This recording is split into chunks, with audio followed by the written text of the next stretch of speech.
$5 burger night at Bar Louie's. The food is good. A lot of people we know in here were waving at people. I had to park at University Mall. I know. Then walk and take an Uber over. And one of my students is actually here and greeted me tonight when we got here. So it's a great night, and it's better than the Anderson Liars Club from last week. Oh, stop it! We had a good time with Earl last week, and actually had a couple stories that had some truth to them. It's just the challenge. You got to figure out what part of it was true. Well, so being the pillars of the community that Pat and I have been called, this is going to be a great show. There's a lot of great things to talk about. We're going to start with potatoes, and I was kind of thinking that this might happen. I was hoping it wouldn't happen because very rarely you make it through any season with one quarterback, and I think when the quarterback room has a couple of qualified guys that can get the job done, I think you have a chance to have a successful season. It just came out today that Tyler Buchner has entered the portal, the transfer portal, and really under the auspices that I mean he could come back to Notre Dame. He's not dead set about leaving Notre Dame.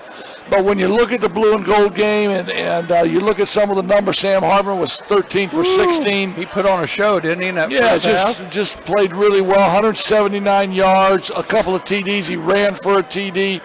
And conversely speaking, Tyler Buchner was 8 for 18 for 44 yards only and threw an interception.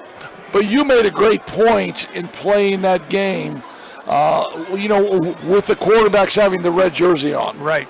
And one of the things I'd mentioned, and it's interesting, the things that we talked with Allison Hayes on Thursday about when will they announce a starter and will they announce a starter? They didn't announce a starter, but something's happened since Saturday afternoon. I mean, here we are 2 days later, two and a half days later, and one of the two even.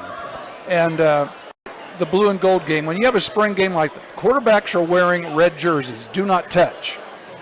Buchner is a running quarterback. So his expertise, his forte, if there's nobody open, he's going to tuck it and go. Well, when you have in a game like this, as soon as he tucks it and goes and gets to anybody close to him, the whistle's blowing. So you don't know whether he's had a successful run. Quarterback draws, they don't run them. I mean, it's basically you stand back there and pass, and that's not his game where it is for the other quarterback. He is a stand back there, and he's a Peyton Manning, Tom Brady type quarterback where he's just going to stand back there in the pocket and throw it. Well, so when you talk about Tyler Buchner, he comes with years remaining on his eligibility status. He was the Gator Bowl MVP last year. He played really, really well in that Gator Bowl. He's the reason Drew Pine, who went 8-2 as a starter for Notre Dame, left and went to Arizona State, I believe. Yes. And Tyler Buchner then is going to come back. Sam Hartman gets into the transfer portal and is a fifth-year quarterback from Wake Forest. He comes in. He's got a lot of swag. He throws the ball. He's really, really good. He's got the better numbers in the blue and gold game, but up until the blue and gold game, he struggled because he didn't know the system. And did they keep things simple? Did they go straight vanilla in the blue and gold game? I personally don't think the blue and gold game mattered, to be honest with you, because I'm going to tell you my personal view on this, and my personal view on this starts with Alabama not having a great showing in their Crimson game with their quarterbacks. And I'm going to go right to the source with Tommy Rees, who's now their offensive coordinator. Tommy Rees and Nick Saban are having a conversation. Man, we can't win with either one of these quarterbacks. Is there a quarterback that can get in the portal that we could win with?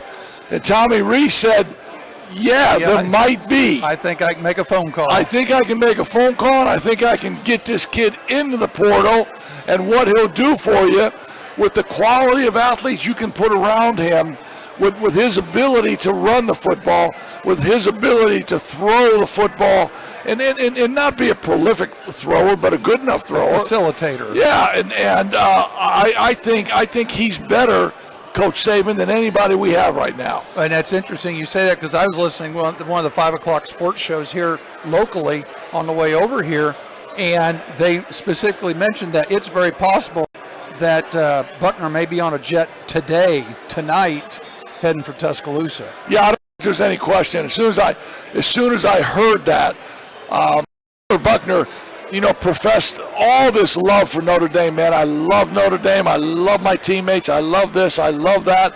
And it had to take something really, really humongous for Tyler Buchner to be swept off his feet.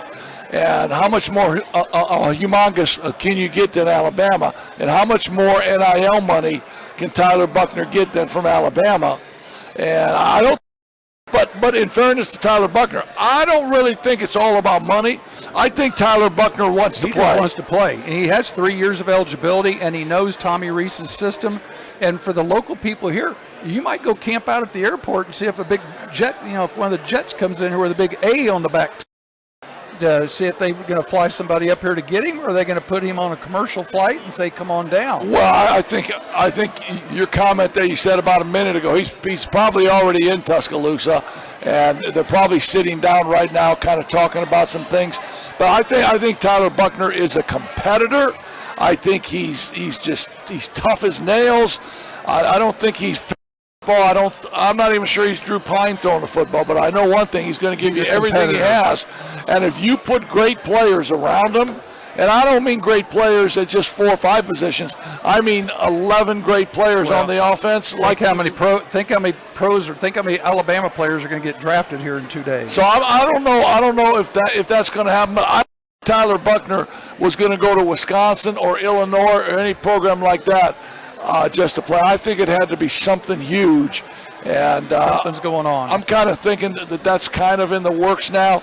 And when you talk about Notre Dame now in this blue and gold game, obviously there's going to be a couple of people stand out. One kid that did stand out and early from Westlake High School in Austin, Texas. Austin Westlake was a kid named Jaden Greathouse, a wide receiver, about 6'1", 213 pounds. He enrolled in the second semester here, caught 11 balls for 108 yards. He was targeted 13 times, playing on the same team with Sam Hartman. And then jumped on a plane and went back to Austin for his prom that night. Yeah. He's a high school senior. And obviously had some connection with Sam Hartman. And Sam Hartman came out and said, the kid's got great hands, man. Kid's got great hands, and I feel real comfortable throwing him the ball. So I think he kind of put his name his stock on the board now in the wide receiver room. But if that in fact is the case with Notre Dame, and now you're going back to look at their quarterback room, and they got the third-year player Steve Angeli. Angeli's now the number 2. Who is NGE? He's NGE. What does that stand for? I'm not even going to. Not good enough. Not good enough. If you got to put him in a game to win you a game, he's not Drew Pine. He is a backup. He's not good enough. But if you can get through the year with Sam Hartman, I'm not saying you can. That would scare me. You have another early enrollee, Kenny Minchie, from the Pittsburgh area. He's there, but he's young. Now next year you have C.J. Carr coming. Yeah. Lloyd Carr's grandson, who they say is the real deal. And again, they go to the transfer portal. And one of the things I was going to mention is this going to become a trend, because there's a lot of schools with the portal now. The way it's set up is you're now going to have a possibility of having one and dones coming in on the back end. In basketball it was freshmen. They'd come in straight out of high school, play 1 year, and go pro. Now you've got people playing 4 years, maybe getting that 5th year somehow, or 3 years going to the 4th year. Are they going to transfer for that last year and go someplace else where they can win? Yeah, I don't think a great college football program, like the Clemsons, like the Alabamas, like Notre Dame, like Georgia, I don't think they can consistently do that. But I do think it's not a bad Band-Aid effect, because I think that Sam Hartman could literally have a great year for Notre Dame and maybe keep Notre Dame in contention if there's no injuries. Well, and he could be an early season Heisman candidate that people are going to be talking about. Well, I don't think there's only one Heisman candidate, Caleb Williams from Southern he's Cal. Still out there at Southern Cal, and he's a man amongst boys. Unless he gets hurt, it's his to lose. Yeah, I don't think there's any question about that.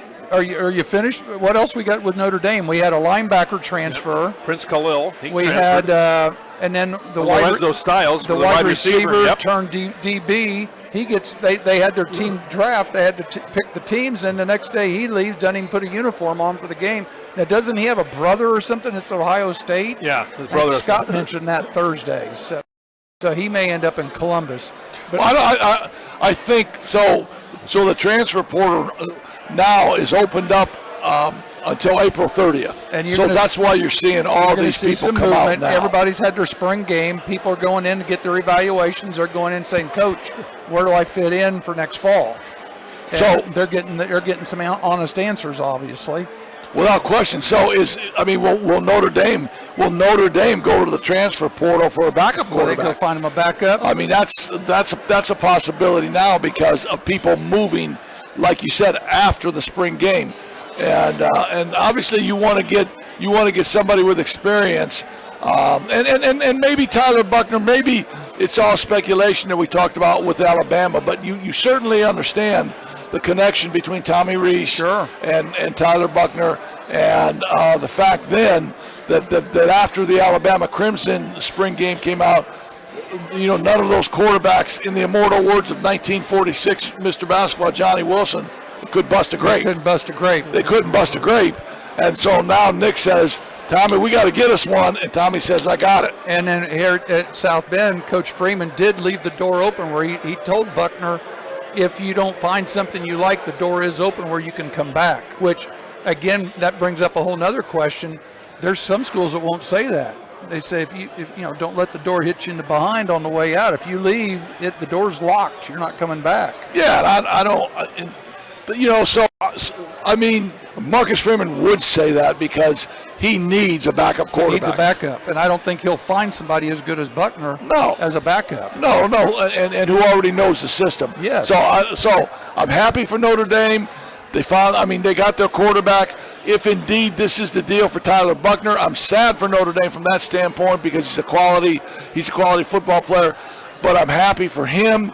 And college football, the landscape of college athletics, will never be what we saw it to be with all of the transfer portals, with the NIL, with the money, with Pete Bell. And, hey, Neon didn't want a car. You go back to that. Every show I can talk about that. You can talk about it. And then the big picture is now your coaches are going into talking to these high school juniors and seniors.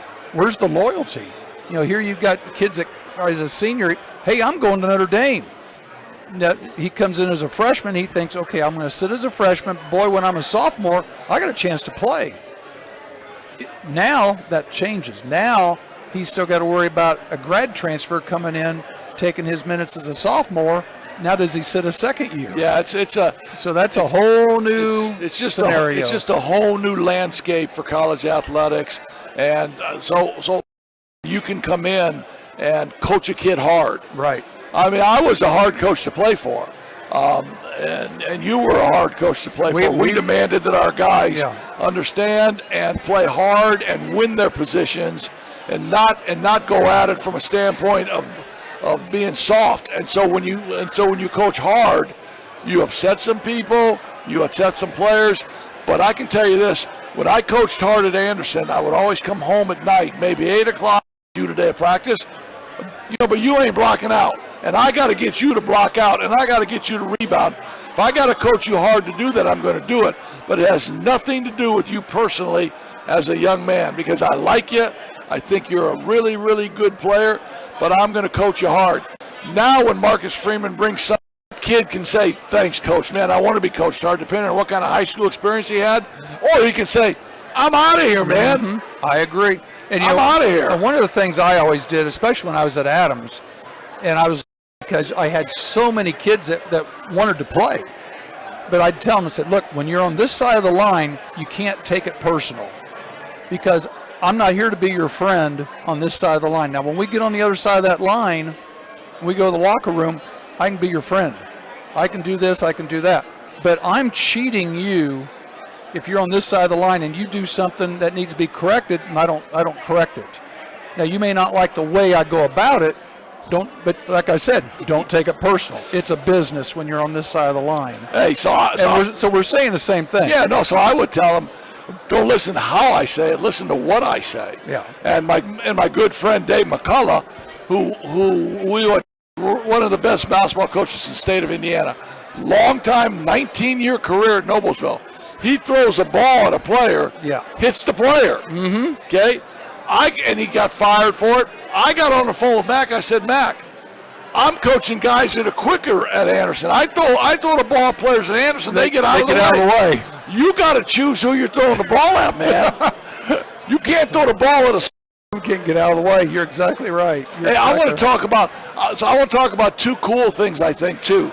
Jalen Hurts, great quarterback. Speaking of Alabama, a great quarterback at Alabama, to a national championship, and then he gets sit down because Tua comes in. Right. And so now, hey, Jalen, we got to set you down, man.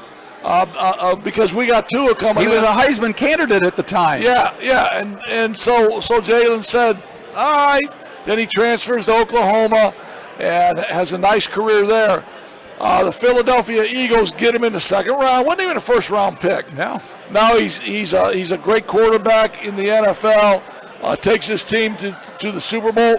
Signs a deal today for 5 years for $255 million now. $255, which is $51 million a year. And he said the money is nice, but the championships are better. And in his vernacular and how he approached that, he was almost embarrassed that he got that much money, because all he wants to do is play football and try to win championships. Ball games, yes. And when you're talking about players to try and emulate and players to try and tell your kids, this is the guy you want to be like. Mm-hmm. I think Jalen Hurts is the guy. He put his money where his mouth is, didn't he? Because he won a championship this year, and he was hurt some. He played hurt, but when it came playoff time, he put it out there, and they ended up winning. Yeah, just the fact that he said, no, money is nice, great. I'm gonna make $51 million for a year to play this game I love, but the championships are what I play for, not the money. And when you have an agent, when your agent's going to negotiate all that for you, you say, hey, you take care of that stuff. Mm-hmm. You take care of that stuff. But now I gotta sit on the podium, and I gotta have everybody looking at me and thinking that maybe I play for the money. I just want to set something straight. I don't play for the money, man. I play because I like winning. And I think with NIL money, with all this stuff we got going on, it's all about money. I think it's so refreshing to hear a guy like Jalen Hurts say what he said. And Jalen Hurts. And like we said, Buchner's going someplace where he wants to play. He knows he's going to get the NIL money. He had it here at Notre Dame. He's going to get money down there. Get enough to keep him happy. And he wants to go someplace where he can play. One thing I was going to jump to while you're talking about Jalen Hurts, with transfers here locally, it's moved down to West Lafayette. Brady Allen is in the portal for a second time at Purdue. Quarterback, he was Mr. Football in Indiana from Gibson Southern ninth. Weren't they state champions in 2021? Yeah, I believe they were. They were, yeah. And he was at Gibson Southern, was the quarterback coming out of the state of Indiana, went to Purdue. In December, he enters the transfer portal, changes his mind, says, I'm going to go through the spring practice. Comes out spring practices last weekend, he's number 3 quarterback. They bring in a quarterback from Texas, Hudson Card. He's the number 1 for the spring game, and finds out that they bring in they've got a true freshman, Ryan Brown, took the snaps with the number 2. So Brady Allen announces today that he's back in the transfer portal for a year number 2. Well, I got some good news and bad news for you, Brady. So you're going to be in that transfer portal. You ain't going back to Purdue for a third year, but the letters NGE come into play here. And you're not good enough. So again, does he go look? Is he in over his head? Is Purdue is the Big 12 too big for him? He's going to the MAC. He's going to the MAC. He may be. He's not good enough for the Big Ten. Right. So and Hudson Card. Yeah. He's coming from Texas. Now Texas has Quinn Ewers got the job over Arch Manning. Yes. And I'm not even sure Arch Manning is going to be the number 2 there. Yeah. I heard some talk. If his last name wasn't Manning, he might not be a 5-star recruit. It's interesting. So it all filters down, man. Mm-hmm. It all filters down. Get the quarterback from Texas at Purdue.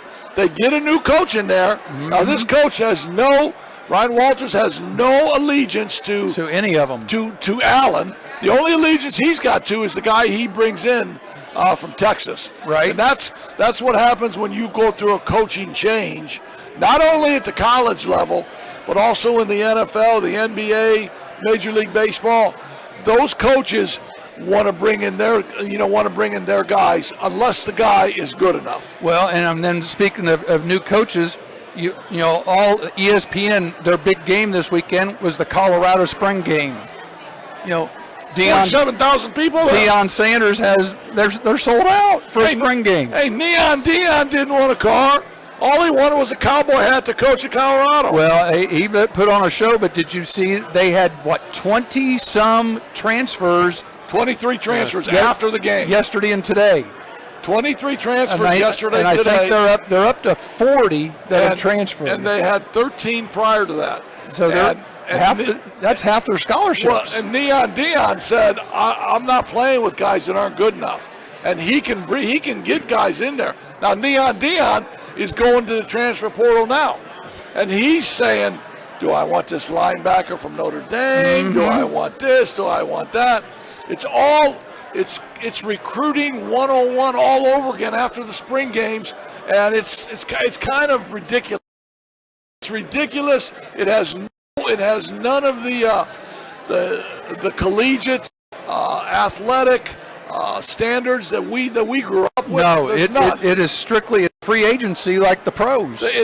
And so one of my sayings that I always used to say and joke around with, if I ain't playing, I ain't staying. That's how it is. That's how it is. And Deion called their bluff here. They said, guys, you're probably third string. You probably won't see the field. No, it's like I told my college coach. I started like 53 games in a row. One game I had a bad practice. He ain't starting me. You know what I said? Hey, if I ain't starting, I'm departing. Well, I'm out. You know what he said? Don't let the door hit you in the ass. Right? Yep. I said, kidding, coach. It was just calling your bluff, and he called yours. Just a joke, but it wasn't a joke when the Jets and Packers got the deal done with Aaron Rodgers, man. Talk about the pros. Aaron Rodgers is now a New York Jet. Does this seem like, 15 years ago? 2008, when Brett Favre went to the Jets? So give me the package. The Packers gave up the 15th pick, and the Packers gave up the 207th pick, but the Packers got the 13th pick. Packers got a second-round pick, and here's the kicker in the deal. Here's why the Packers made this deal, was because if Aaron Rodgers plays more than 65% of the snaps, they get the number 1 pick of the Jets next year. Yep, next year it's a second round one right now, and then if what you said, if he plays 65% of the snaps, it goes from second round to their first round. So I'm not sure. So that's where I think the Packers really, really fleeced the Jets. If I were the Jets, I would have had a contingency. It could be a number 1, but it will be a number 2 if after 1 year he retires. Yeah, what happened? Because Aaron Rodgers could play 80% of the snaps and then decide, man, this ain't any fun. I'm done. I'm going to go find out where Danica Patrick is and hang out at the Indy race. Make up with her. Yeah, and still then then the Jets lose the number one. And he's into the final year of his contract, so No, he's got 2 more years left. yeah. So the Jets are absorbing a $59.4 million guarantee that's left on his contract. And he's got 108.7 million Yep. over the next 2 years. Yep. Now, 59.4 times 2. now let me ask you this question: is the rest of the Jets roster good enough to where Aaron Rodgers puts them over the top? Now, defensively, they're really good, and they signed his receiver from the Packers, Alan Lazard. Mm-hmm. They signed him, but I'm not so sure that the Jets roster with Aaron Rodgers is good enough to guarantee a place in the big dance. They said, from what I read, the last 3 games of the season, they scored 0 touchdowns. Yeah, well, they didn't have a QB. Was that the quarterback's fault, or was that? Well, I mean, running backs, wide receivers. What's the deal? I mean, surely you or I could have thrown a touchdown pass. Hey, don't call me Shirley. Sure. That makes him Laverne. Oh dear. No, we could be. No, so what I will say is last year I saw something coming over the bottom of the ESPN ticker that said that the Jets were trying to find Pat King, the backup quarterback from Butler. Lord! That's how bad they were. If you leave me alone, I can still throw an out route. So John, give me some talk on the Jets, man. What do you think about that? Oh, I agree with you. I think the Packers really just fleeced the Jets. I don't think, and it goes back to your comment of NGE. I don't think not good enough. They just weren't good enough. They weren't good enough, and I think that's why they went after Farr. And I don't know if he's got any targets to throw to. And does their line hold up for him? He's so slow. He's slower than King. Now that's I'm going to let that one slide because he's right. But Zach Wilson was the number 2 pick in the draft in 2021. But he didn't perform. He didn't perform with expectations. So there's a flop. So now you're looking at the GM and their draft group. Okay, why'd you draft him? What did he do? Again, there's the fallacy of the draft. It's the same. It goes back to all of them. I mean, Mitch Trubisky. Mitch Trubisky played 1 year at North Carolina, had a good senior year, and the Bears trade up to draft him number 2 overall when they could have either drafted Deshaun Watson or Patrick Mahomes. Now you're going to draft Mitch Trubisky over those 2 guys? Well, they did. That's why the GM that did that ain't the GM anymore. The GM. He ain't the GM anymore. And on the other side, the Packers have got Jordan Love, who was the first pick for them in the 2020 draft, and he has sat on the bench for 3 years and watched Aaron Rodgers and has played very, very sparingly because Rodgers was never hurt. But it really is the same scenario with Brett Favre. That's what Rodgers did because for Rodgers the youngsters. did. That's what Rodgers did with Brett Favre, wasn't it? That's exactly right. Because Favre never, if he was hurt, he wasn't going to sit. He played. No, exactly right. Broken bones, concussions didn't matter. It didn't matter. He played. Hey, John, why don't you give us a question or two? Well, we got a couple. One of them comes from Indianapolis, but also goes with Harvard. It's been in all of the annual years now. Had to come to the high school or later. I don't think it just was to save a few bucks on gas. With the NIC, now he voted out. The NCC's voted a couple teams out. Thoughts on, obviously, conference realignment and these teams just going wherever they want to go? Well, that's going to be one of our topics. That's one of the things. That's a great question, Q, and we might as well get right into the North Central Conference. You have a lot of Let's talk about it. One of the things that we were going to talk about it last week and just ran out of time, the NCC, which is Anderson, Richmond, Marion, Muncie, Kokomo, Lafayette, Jeff, and others, which is where I grew up at the time. 18 years. Yes. That's about how long I was there too. Surely I was. Surely we were. So was Laverne. She was there too. So. Well, that's in that Shirley thing. That's Nelson. What's his name? Nielsen from the airplane movie. Yes. I keep thinking. What's your vector? What's your vector, Victor? Yeah. Seeing Lou Alcindor in the cockpit of an airplane. What's your vector, Victor? But what's happened is they voted. Those people, the original people, Anderson, Kokomo, Marion, Muncie, voted Lafayette, Harrison, and McCutcheon out of the conference. They said, you are no longer welcome, goodbye. And the reason was geography, but yet they let Lafayette Jeff stay. No, that's not what the reason was. The reason was winning. The bottom line is competition. These two schools were too good. They were too good. They had won. Let's see. Harrison had won the All Sports Trophy every year they'd been in the conference. Kind of like Penn in the NIC. Yes, and they this year they have already fall sports, winter sports have won 11 of the 14 conference championships. And the other schools can't compete with them. Now, they still have freshman teams. They still have JV teams. They have varsity teams on every sport, even what we'll call the minor sports, your country club sports, everything else. Where these other teams, they're putting a varsity team on there, and that's it. There's no JV. Baseball, there's no JV. Softball, there's no JV. The golf team, they've got 5. The other team, Harrison's got 15. They can't do it. So bottom line is they said, you're winning too much. You're gone. So now they're talking about splitting the old traditional eastern part of the conference, which are all your automotive towns, where you had the county seat and all the little county schools like Anderson and Muncie and Marion, and the automotive team, Newcastle, who's Newcastle's now in a different conference. They've left.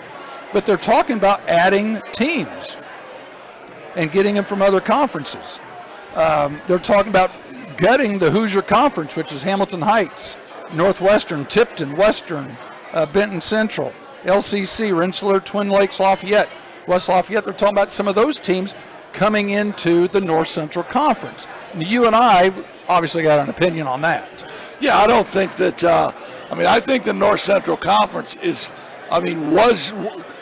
probably the most elite conference in the state before the Indianapolis conferences got together and they formed mega conferences. Yeah. But I can't see Twin Lakes being in the NCC. I can't see West Lafayette being in the NCC.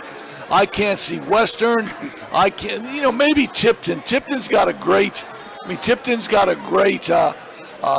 tradition, and they've always played good basketball there.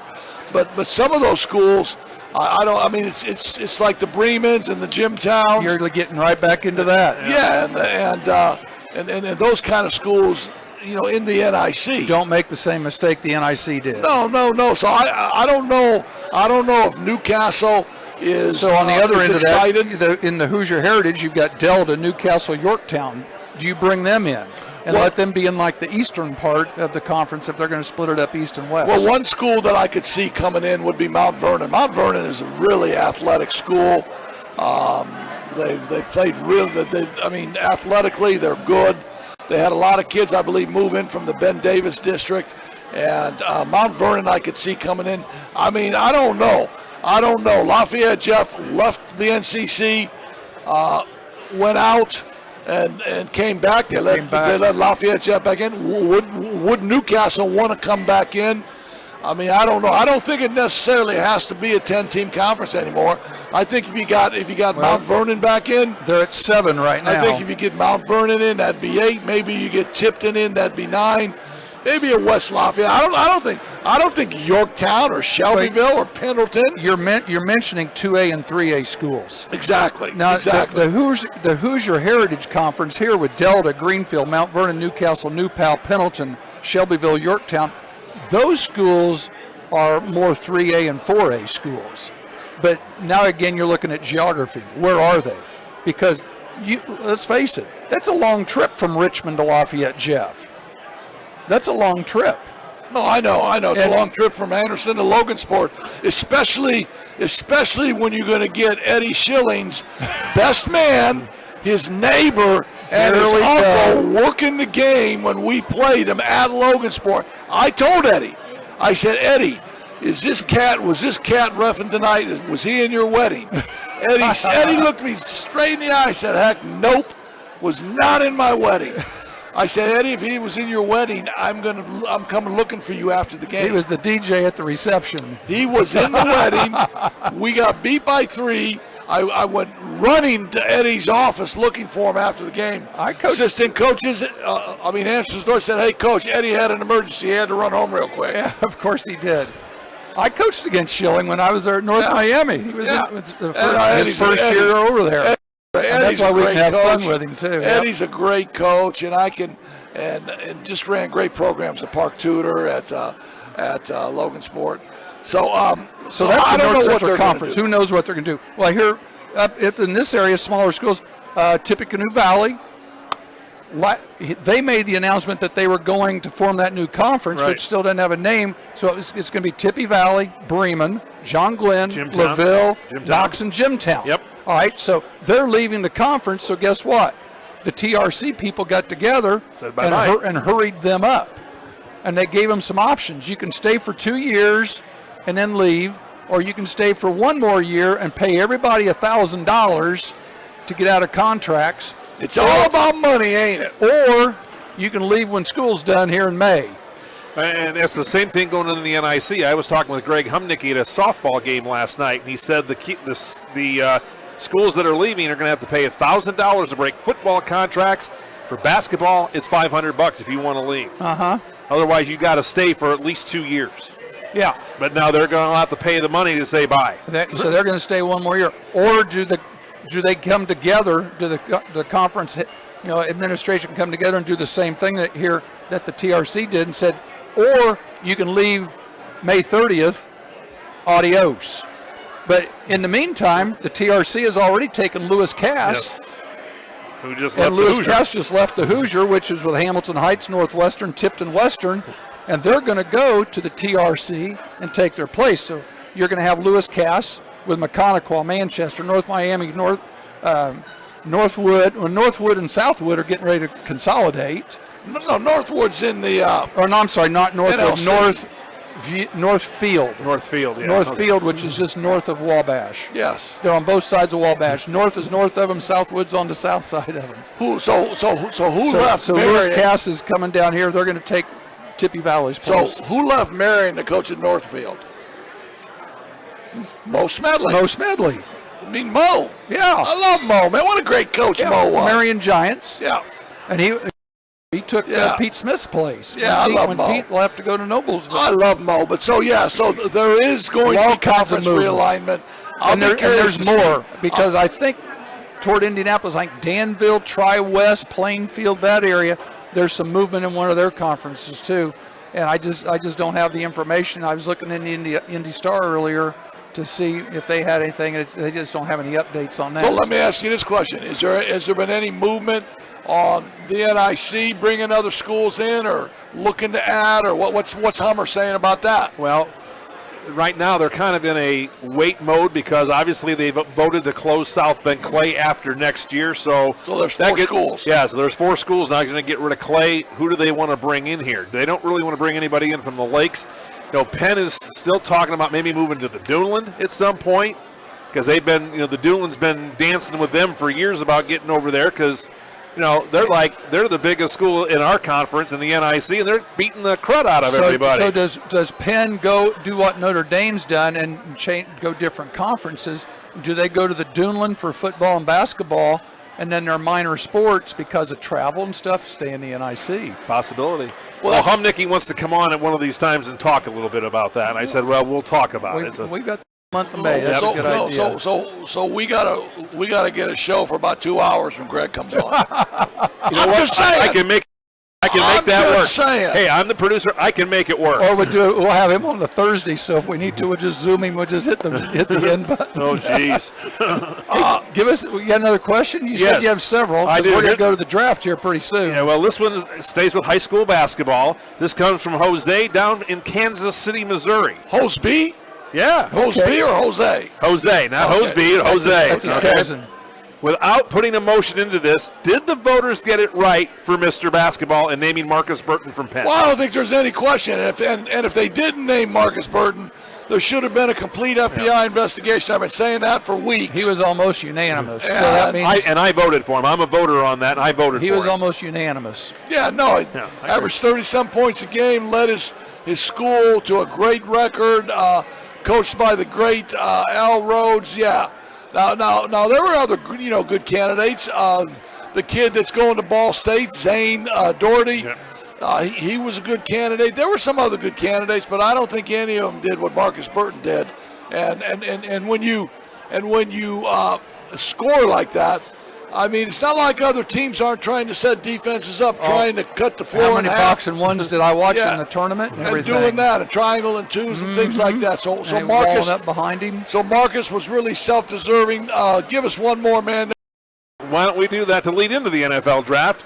Heck, this is mainly for you. And, King, if you want to add something here, who did the Bears pick in the NFL draft this week? Hello. Oh, you're a Bears fan. Hello. I knew you were waiting. I knew he was waiting on that one. Hello. Well, this is going to jump on it right now. As the Sugar Hill Gang once said, Apache. But there's a lot of different scenarios. There could be more trades. You know what Apache jump on and where that came from. That's the dance that the Anderson Indians came out on the floor to. Mm-hmm. So my first year there, my first game coaching in the Wigwam was against Indianapolis Manual. I'm in my office. They were the Manual Redskins. Yep. I get my We're team ready. We're changing the name of the episode now. Okay. I get my team ready. I give them the talk. There's like 30 seconds, before they go out. The gym and the Wigwam, they're clapping. They're getting ready to go. Next thing I hear is the Sugar Hill Gang playing on a boombox. Apache jump on it. I go out there. My guys are in the hallway doing some stuff. Doing their stuff. And Apache jump on it. So for the next 18 years, they took the floor to that song. And I don't know if you guys did that. I don't know if the Sugar Hill Gang even was a band then. But that's where I go with that. I digress. I'm back in the NFL draft. So where the Bears draft and who the Bears will get, the Bears, and as we know, the Bears had the worst record in the NFL last year, and deservedly so. They were 3-14. I think the only thing that they wanted to find out from that season last year is Justin Fields good enough, and in the long run, can they win with Justin Fields? Can they win with him?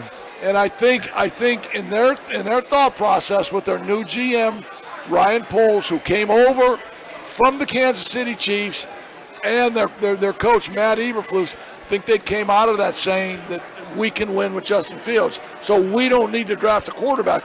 So let's trade that first pick. Trade down, yep. Because we need a lot of stuff. Our roster's pathetic. So what they did is they traded down to number 9. They traded with the Carolina Panthers, and the Bears got DJ Moore, a really good wide receiver. They got 3 or 4 picks. They got number 1 picks for next year. They got a number 2 pick for the following year. So they're loading up on picks. Don't now they have like 4 number 1 and number 2s maybe? Yes. Okay. So now as we look through this now a little bit, I'm not necessarily thinking that this is going to be, but the Carolina Panthers are number 1. And I think Carolina is going to draft Bryce Young. I do too. I think there's a couple other quarterbacks, Stroud from Ohio State, Richardson and Levis. Levis's name is, and you see. Here's the thing about the draft. In the last week, people start micromanaging everything. They want to find something wrong. Now they're talking about Bryce Young's like cognitive tests and things like that. And how smart of a quarterback is he? And did his stock go up? Did his stock go down? This and that. So now you got people saying he's not a guarantee. Well, I think they're just doing that to get us to tune in. No. It's a smoke screen. Sure it is. There's about 1,000 smoke screens going up. So I think they're going to take Bryce Young. I think the Texans need a quarterback. But here's what I heard from a draft expert, that these 5 or 6 quarterbacks that are on the board can't hold a candle to the 5 or 6 that are coming out next year. Interesting. That the 5 or 6 coming out next year are really good. So will that take the Texans out of the market for a quarterback? I don't think so. I think the Texans will take probably Stroud. In this mock I got now, it says that the Texans might take Will Anderson, the edge rusher. He's going in the top 4. There's no question about that. I think you're out, yeah. But so you've got another Alabama. Here's Alabama got, maybe the top 2 picks. Yeah, I say Houston's going quarterback. I say so they got the Tennessee Titans moving up because they want to draft a quarterback. And these teams that move up. So for our listeners who don't understand why a team would trade back and another team would move up, the team that is trading back, in this case, the Tennessee Titans. They traded back with the Cardinals. Now the Cardinals will get their pick, which I think might have been maybe 11 or 12 or something like that. But the Cardinals will get their second-round pick also, and maybe their third-round pick. And they think then they're hoping that whoever they're going to pick is still going to be around. Now, one of the things I saw, Houston, now here's one to think about, is going to trade their pick. They're going to trade down with the Raiders because the Raiders need a quarterback too, they think, to back up Jimmy G. Yeah, and then Houston, so then they're going to trade down to 7.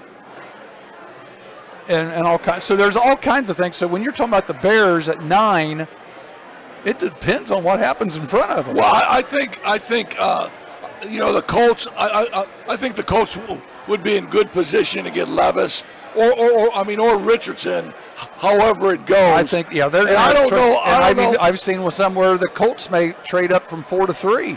I mean, I don't know if either one of those guys are franchise quarterbacks. I mean, Richardson won 6 games for Florida, and I know he's got all the intangibles.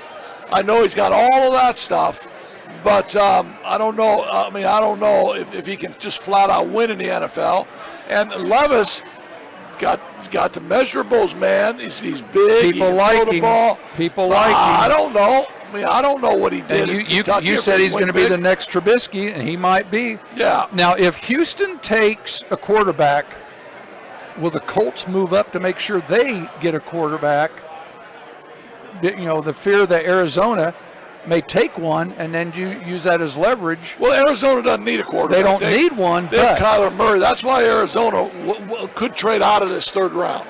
Like you said, they may be trading with Tennessee because Tennessee needs a quarterback. Yeah. So those first four teams could take quarterbacks. Right. Now here's where it gets interesting because if they don't, then you're looking at other teams looking to trade up because at number 5 is Seattle. Mm-hmm. Seattle needs a quarterback. Geno Smith's got 2 artificial knees. Yes, they're talking about whoever's left. They'll take them, or they may take Jalen Carter, defensive tackle, if he's around. Well, and don't sleep on Hendon Hooker either from Tennessee. Mm-hmm. I mean, Hendon Hooker's got a little bit of juice coming up now. The Lions, depending on what the Seahawks do, you got 2 great defensive players. Well, and I heard the Lions may move up also and trade with Arizona somehow, because they've got the 18th pick too. Yeah, so I think Seattle and the Lions will take.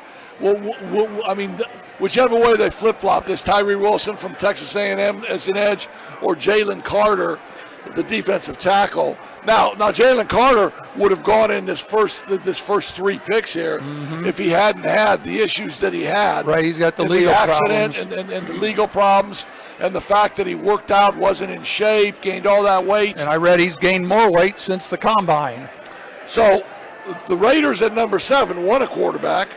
And if Richardson falls, then the Raiders would take him and then let him sit and watch Jimmy G play. Which is what he needs to do. And hopefully he stays healthy because Garoppolo's got a history of being injured too.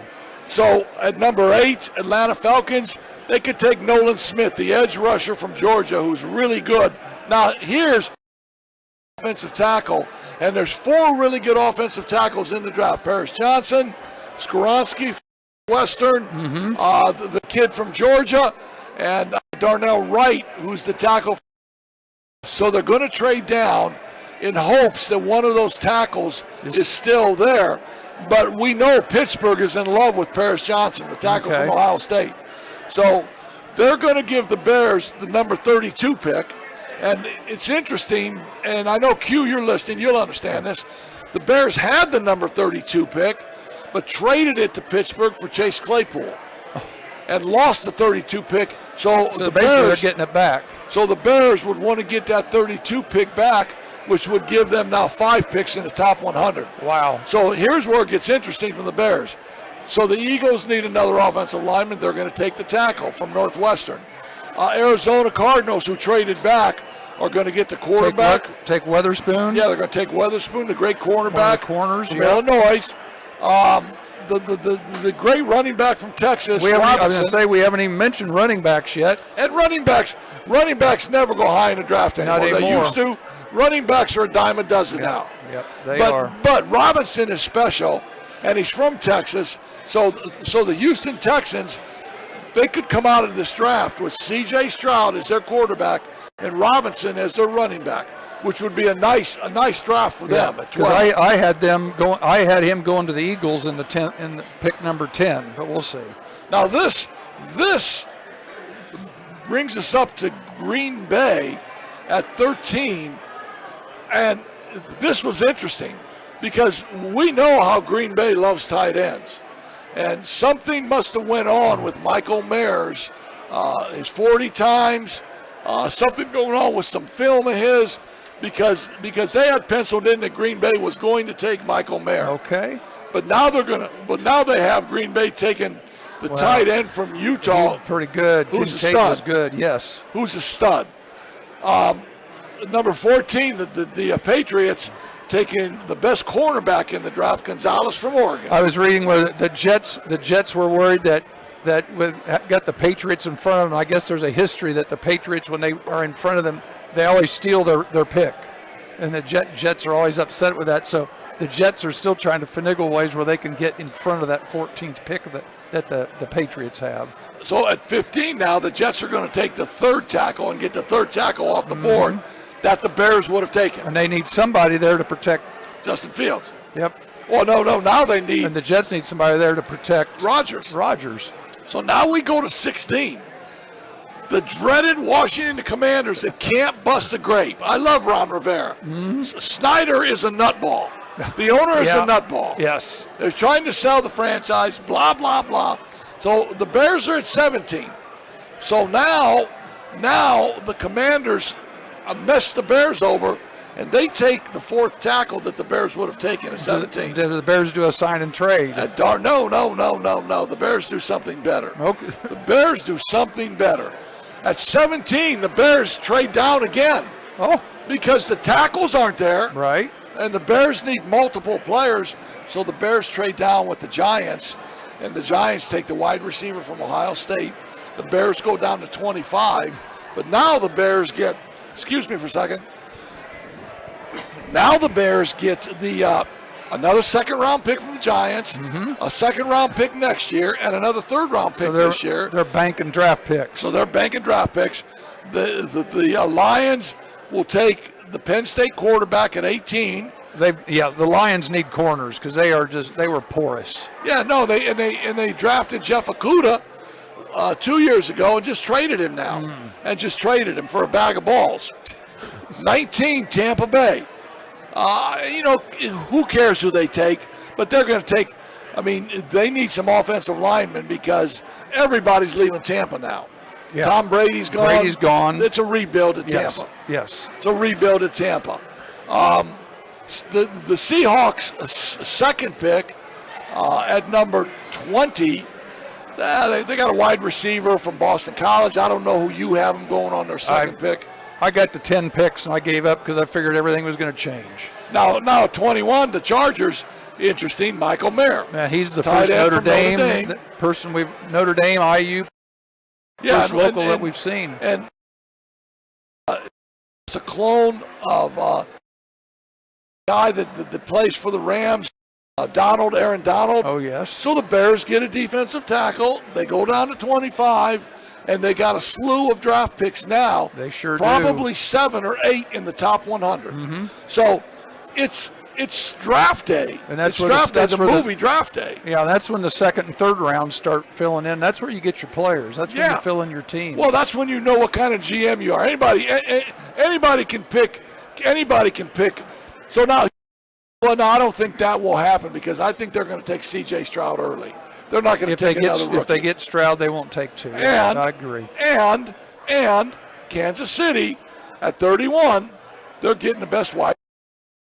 The Browns was his team. Yeah.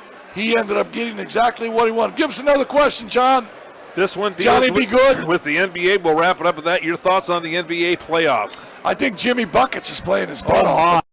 He is the best player in the playoffs. He throws in 56 against the Bucks last night. The Bucks are in trouble. And the Bucks got Giannis. Giannis is he's not healthy. Yeah, he's not healthy. Playing. He's not healthy. So I know you got. I've got the brackets, but I know he's you not got the healthy. brackets. He's going to lose. And LeBron's, and here's the deal with those guys now.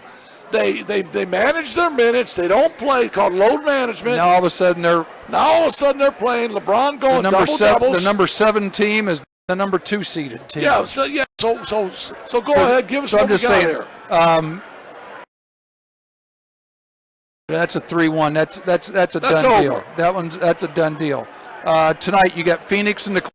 That's a 4 versus 5. Phoenix is 3-1. The Clippers done. Yeah, because Leonard's out. Kawhi Leonard's out. Yeah, they're done. These teams are good players that are hurt. They're done. 2-2 Sacramento, Golden State. Boston, Atlanta, probably getting ready to start right now. Done. Put a 3-1. fork in it. Put a fork in it. That's a 2 versus 7. And then we've got several. You got games 5s tomorrow night.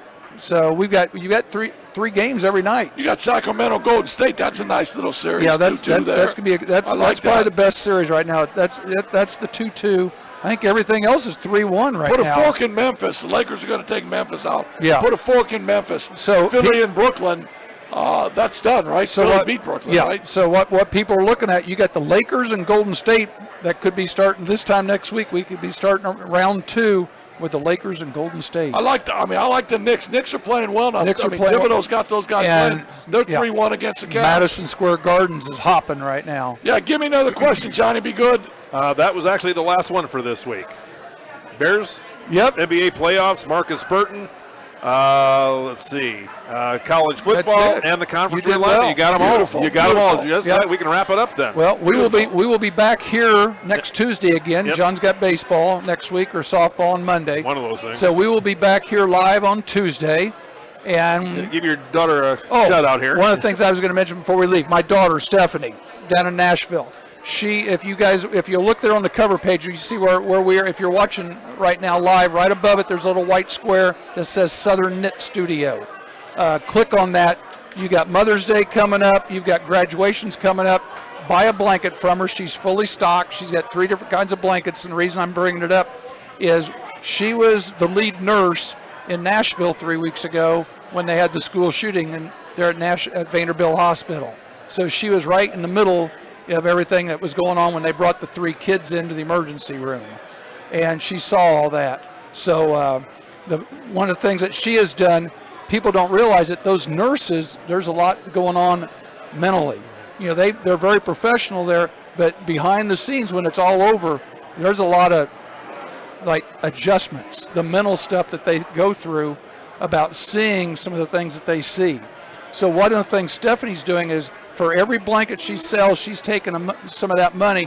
They are creating I'll call it a fund to help, these nurses we'll call it mental health time, because that's one of the things that they're doing. They're having to talk about what they saw. I mean, what they saw, I can't even imagine. My daughter said, she goes, Dad, we see burn victims, we see car accidents, but this is something we've never been through. And Stephanie is in her 30s now. She's got nurses in their 20s. They're still kids too, and they're having a lot of issues. Just trying to keep them sane, because that's how you lose nurses, the burnout part. So buy a blanket from her. Bottom line, buy a blanket. Buy a blanket from her. You got 3 different sizes in there. It's a great Mother's Day present, great graduation present. Knowing that the money that's going to be going is going to be to helping these nurses through some of the stuff that they saw and went through there at Vanderbilt down in Nashville. So I just wanted to bring that up. With being my kid, thought I'd throw that up. We could do that to finish the show out. So I appreciate that. Hey, great show tonight, partner. We did well. Great show, Johnny. Be good. Hodgepodge, huh? We did. Hodgepodge. That's going to be the title of it. Hodgepodge. I got nothing for Hodgepodge. This was a well-oiled machine tonight. Yeah, all right. I will send it to our other producer. We'll make it the well-oiled machine. Yeah. Well-oiled machine. Well-oiled machine. All right. There you go. And we'll be back next week, and we're hoping we can get a couple of college coaches in here to finish up to see what they're going on with some of their recruiting and things like that as we get into the month of May. Probably talk about the South Bend Cubs a little bit. Get some more baseball. We will. So we will be here next Tuesday. We've got 3 or 4 times in May, and then we'll take our break for the summer. But we'll run this, for the next 2 or 3 weeks up until about Memorial Day. All right, peace, man. All right, guys.